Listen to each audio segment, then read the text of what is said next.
Yeah, nobody's perfect. For those of you who do drink coffee, I think you'll be very interested to hear from this next gentleman. As I promised, the second half of the half an hour, whatever I meant just now. Please welcome from the Barista Guild of Asia, Daniel Liew.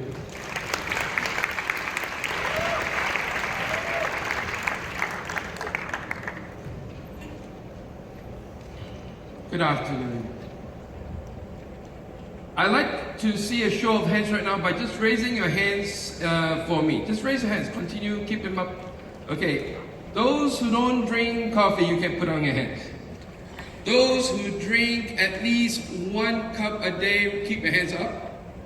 Okay. Those at least 2 cups a day, keep your hands up. 3, 4, 5 cups a day. 6 cups a day, 7 cups a day, 8 cups a day. You should be doing this talk. But I started coffee not because I wanted to be a barista, but I was sitting in the cafe counting my receipts, and I realized that we spend a lot of money on coffee, don't we? And we spend maybe overpriced. True or not true? And most of the time, we can't tell the difference between good coffee and bad coffee. And I wanted to do that with myself. And I realized that I didn't have the means or the understanding to take my knowledge of coffee further. And being Malaysians, you know how to grade your durians. You know the difference between a Musang King or a Durian Kampung or a D24. But you can't do that with a simple cup of coffee. And so we drink a whole variety of coffees, ranging from instant coffee, 3-in-1s, and all the way to your specialty grade coffee. So my role today is to help you understand a little bit about where coffee comes from. And a little I know, I'll share it with you. So the first line, it came from, well, in the beginning was Ethiopia. And there was a story of a goat herd by the name of Kaldi. And Kaldi saw the goats having those cherries, and they were eating those coffee cherries, and it got very frisky. And so Kaldi got a little curious and said, maybe I should try some of those coffee cherries myself. He had those coffee cherries. He got frisky himself. Thank God he didn't do anything to the goats. And he realized that it activated him. And he went to his elders. He passed it to them and says, "These are good stuff." As the last speaker said, "These are badass." So this badass stuff, he says, not for us because it's haram. So they threw it into the fire and it started roasting. And it smelled good. They tried to salvage it by banging on it, and it smelled even better.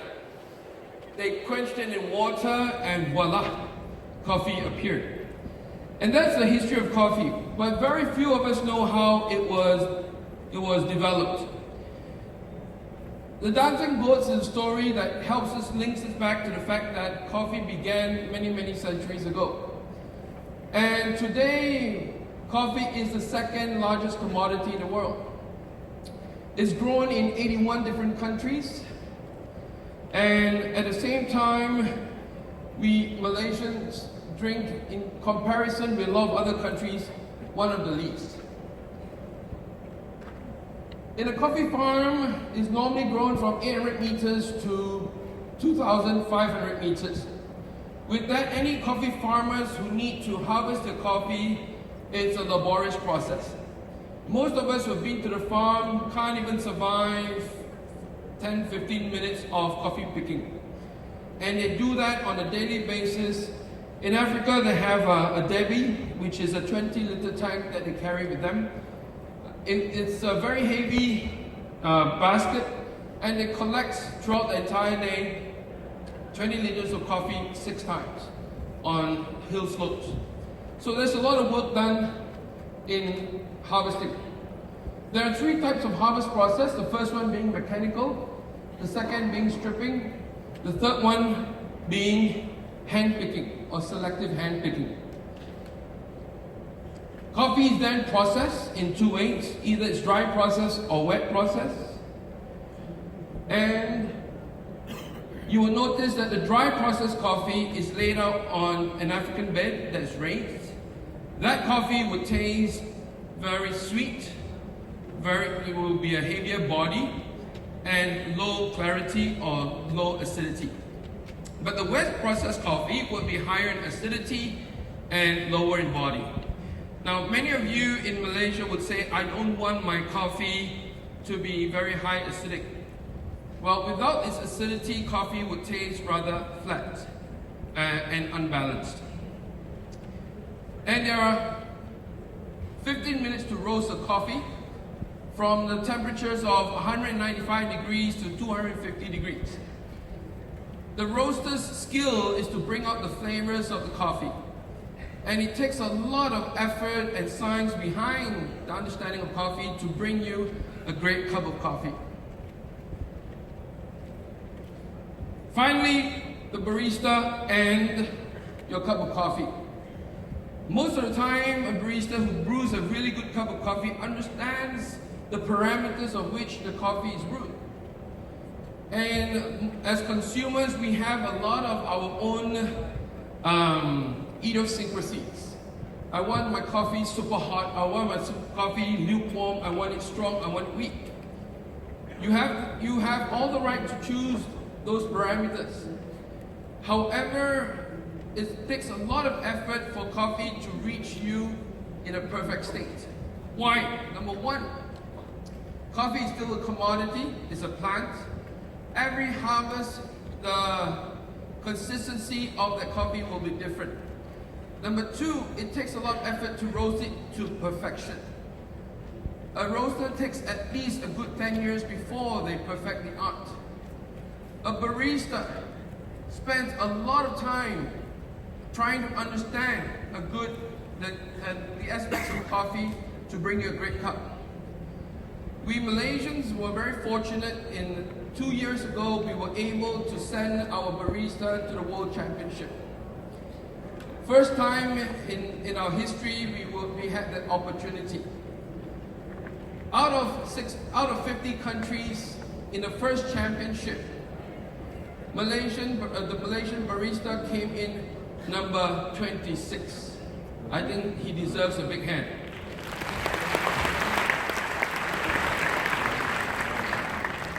This year, we sent our barista to one of the most difficult championships. Technologies have changed, things have changed, and the standards are very high. Out of 61 countries, our barista came in number 16. I think he deserves a big hand.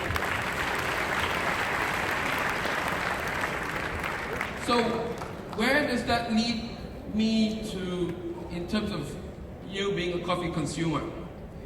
This is how coffee is graded. On a 100-point scale, if anything is graded between 20 and 40, that's called your local coffee, your kopi O, that you enjoy. And that is your typical morning breakfast coffee that you have at your kopitiam or your warung.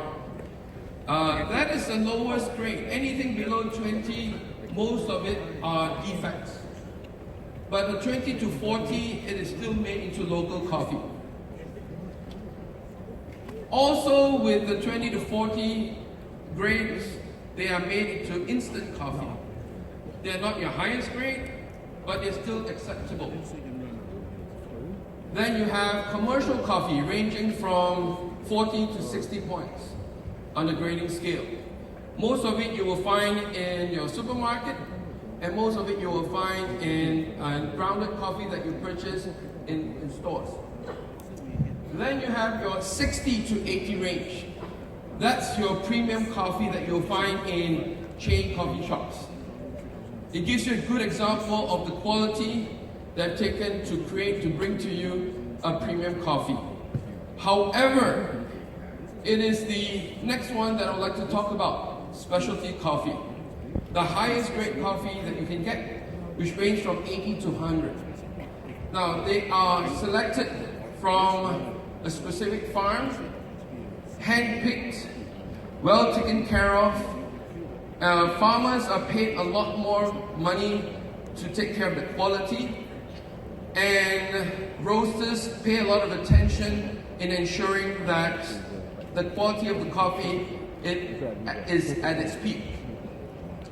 However, although in specialty coffee, we know that it's defect-free, highest quality, the sad thing is today, less than 5% in Malaysian population enjoy specialty coffee.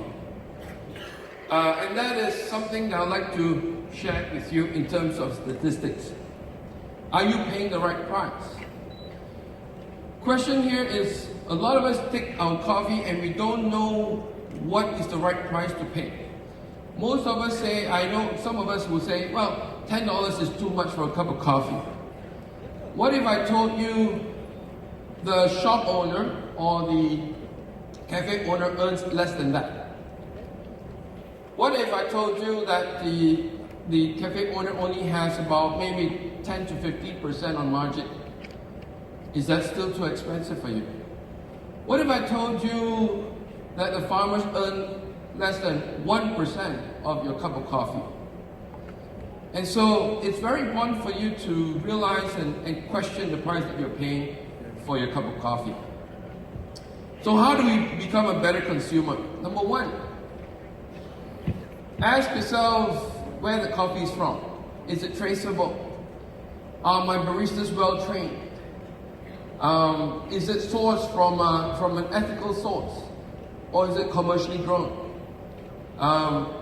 Ask yourself, or ask the cafe owners, what do they do in sourcing for what parameters do they have in sourcing the coffee and brewing it?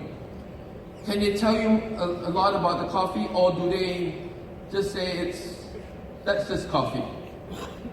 So I want you to be able to ask questions and get more information about your coffee. Be an empowered consumer. A lot of times we don't have control over it. We don't know what we want to drink. So I want you to be able to go to cafes and ask questions around how the coffee is brewed. Most of the time I find people asking the wrong questions, such as, what brand of coffee is this? Or questions like, can I have my coffee super hot?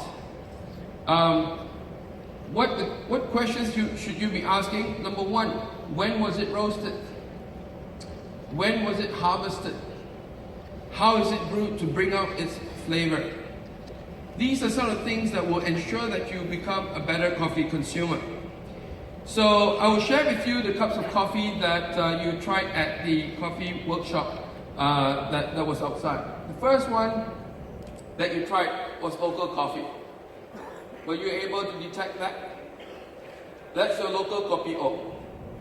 In our survey, about 70% liked the local coffee. Alright, so give a big hand to the local roasters. Yeah.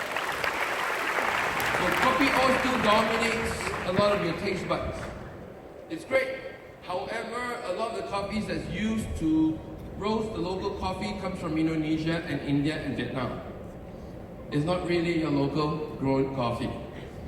Number two is instant coffee. Did you detect that? And here's our survey, our normal survey that we have when we give it out to the public. 80% likes it. And you're used to enjoying instant coffee. The third one is stale beans.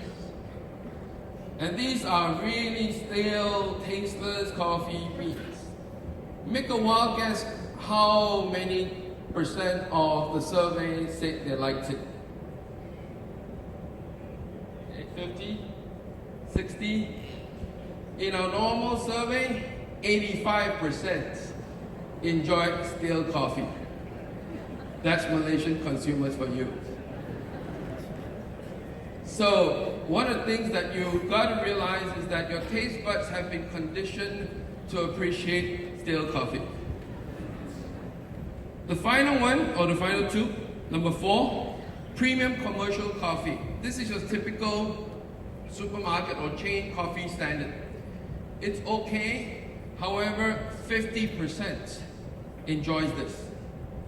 The last one was specialty grade coffee. Make a wild guess how many appreciate this. In the survey, less than 10%. So I hope my little session here with you would help you start to question or get more curious about coffee. And I hope that you'll become a better consumer in coffee and approach more independent cafes with micro roasteries so that you can understand the effort and the pain that it takes to bring you a great cup of coffee. Thank you very much. Thanks, Daniel. All right, we're just waiting for the room to fill up a bit more.